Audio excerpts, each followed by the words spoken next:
এভাবে ধাক্কা খাবো বুঝিনি। ঘটনাটির শেষ লাইনটি অনুবাদ করতে গিয়ে কিছুক্ষণের জন্য স্তব্ধ হয়ে গেলাম। সত্যিই আল্লাহর উপর যার যেমন বিশ্বাস, আল্লাহ তার সাথে ঠিক তেমনই আচরণ করেন। ইসহাক ইবনু আব্বাদ আল বাসরি বলেন, এক রাতে আমি ঘুমিয়েছিলাম। স্বপ্নে দেখলাম কেউ একজন এসে আমাকে বলছে, অভাবীকে সাহায্য করো। আমার ঘুম ভেঙে গেল। আমি আমার পরিবারের মানুষদেরকে জিজ্ঞেস করলাম, আমাদের প্রতিবেশীদের কেউ কি অভাবে আছে? তারা বলল, না তো, এমন কারো কথা তো আমরা জানি না। পরিবারের সদস্যদের কথা শুনে আশ্বস্ত হয়ে আমি পুনরায় ঘুমিয়ে পড়লাম। আবারও আমি স্বপ্নে দেখলাম একজন এসে আমাকে বলছে, তুমি অভাবীকে সাহায্য না করে এখনো ঘুমাচ্ছ। স্বপ্নটি দেখা মাত্রই পুনরায় আমার ঘুম ভেঙে গেল, কিন্তু স্বপ্নটিকে অহেতুক মনে করে সেটিকে পাত্তা না দিয়ে আমি আবারও ঘুমিয়ে পড়লাম। এবারে আমি বিছানা ছেড়ে উঠে পড়লাম। আমার ভৃত্যকে বললাম, গাধার পিঠে গদি চড়াও। এরপর আমি 300 রৌপ্য মুদ্রা সাথে নিয়ে গাধার পিঠে চড়ে বসলাম এবং লাগাম ছেড়ে দিলাম। গাধাটি নিজের মতো চলতে শুরু করলো। চলতে চলতে সে জামে মসজিদ পার হয়ে সামনের একটি খোলা ময়দানে গিয়ে পৌঁছালো। এরপর কবরস্থানের পথ ধরে ডান দিকের একটি খালি জায়গায় গিয়ে পৌঁছালো। সেখানে সাধারণত জানাজার নামাজ পড়া হয়ে থাকে। সেখানে পৌঁছে গাধাটি থেমে গেল। আমি তাকিয়ে দেখি এক ব্যক্তি সেখানে দাঁড়িয়ে নামাজ আদায় করছে। আমার আগমন টের পেয়ে সে পেছনে ফিরল। তার কাছাকাছি পৌঁছে আমি জিজ্ঞেস করলাম, আল্লাহর বান্দা, এই সময় তুমি এখানে কি করছো? সে জবাবে বলল, আমি একজন অভিজাত মানুষ।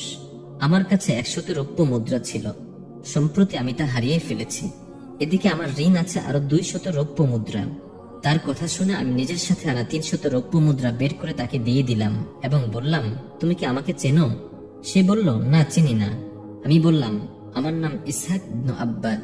যদি আগামীতে এমন কোনো অসুবিধায় পড়ো তাহলে আমার কাছে চলে এসো। আমার ঘর অমুক এলাকায় অমুক জায়গায়। আমার কথা শুনে লোকটি উত্তরে বলল, আল্লাহ তোমাকে দয়া করুন। আমরা বরং অসুবিধায় পড়লে সেই সত্তার কাছেই ছুটে যাই যিনি তোমাকে এই সময়ে ঘর থেকে বের করে এনে আমার কাছে উপস্থিত করেছেন। সুবহানাল্লাহ! কতটা দৃঢ় ঈমান, রবের প্রতি কতটা দৃঢ় বিশ্বাস তার বুকে। প্রতিটি মুসলিমের হৃদয়ই তো নিজের মহান রবের প্রতি এমন ভরসা থাকাই বাঞ্ছনীয়।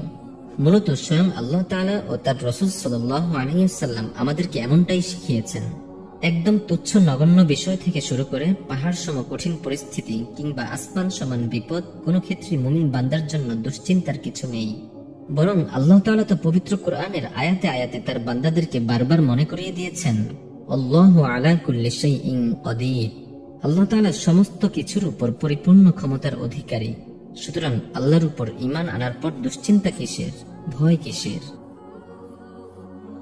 একজন নেককার ব্যক্তিকে একবার জিজ্ঞেস করা হয়েছিল, আপনার মুখে সব সময় হাসি লেগে থাকার এবং মানসিকভাবে এতটা নির্ভর থাকার রহস্য কি? তিনি উত্তরে বলেছিলেন, আমার সমস্ত বিষয় আল্লাহর হাতে। এটা জানা সত্ত্বেও দুশ্চিন্তা করতে আমার লজ্জা লাগে। কি সহজ সাবলীল স্বীকারোক্তি! সুবহানাল্লাহ! মহান রবের উপর ভরসা করার প্রতিদান ও পুরস্কার যে আমরা শুধু আখিরাতেই পাবো, ব্যাপারটি তো কখনোই এমন নয়। বরং দুনিয়াতেও অকল্পনীয় সব উৎস থেকে ও অলৌকিকভাবে মহান রব্বুল আলামিনের কাছ থেকে আমরা অকল্পনীয় নিয়ামত, রিজিক ও সাহায্য লাভ করতে থাকব এবং একই সাথে আমাদের অন্তরে বিরাজ করবে সেই আসমানি প্রশান্তি যা আল্লাহ তাআলা একমাত্র তার মুমিন বান্দাদের অন্তরেই নাজিল করেন।